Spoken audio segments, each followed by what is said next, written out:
Welcome to toll education. প্রত্যেক দিনের মতো আজকেও আমরা একটি টেন্সের সিরিজ নিয়ে চলে এসেছি।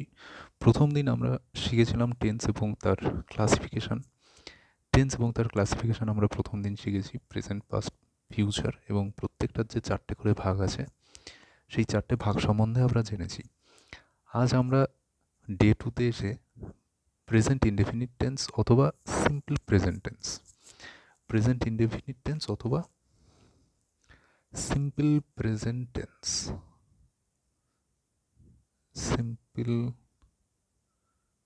প্রেজেন্ট টেন্স দুটো একই জিনিস। এই টেন্স সম্বন্ধে আজকে আমরা জানব।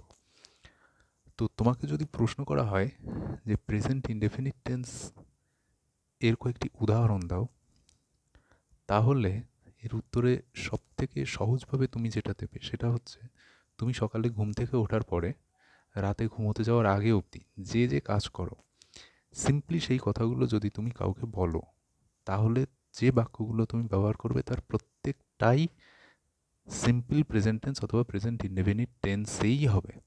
লিখে নিতে পারো এই কথাটা।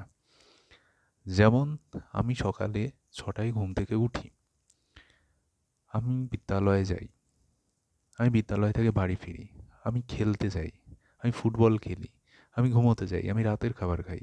এরকম প্রচুর কাজ আমরা প্রত্যেক দিন করে থাকি, যেগুলো আমাদের প্রত্যেক দিনের কাজ অথবা আমাদের দৈনন্দিন অভ্যেস।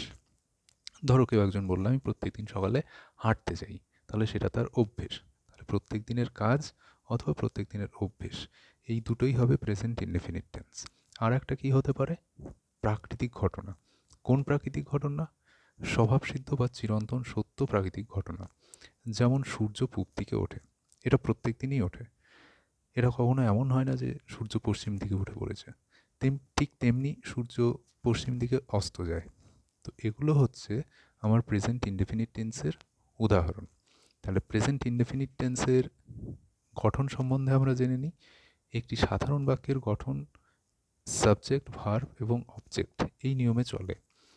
আর প্রেজেন্ট ইনডেফিনিট টেন্সের ক্ষেত্রে সেই একইভাবে সাবজেক্ট, ভার্বের ফার্স্ট ফর্ম, তার সঙ্গে এস বা ইয়েস প্লাস রেস্ট পার্ট।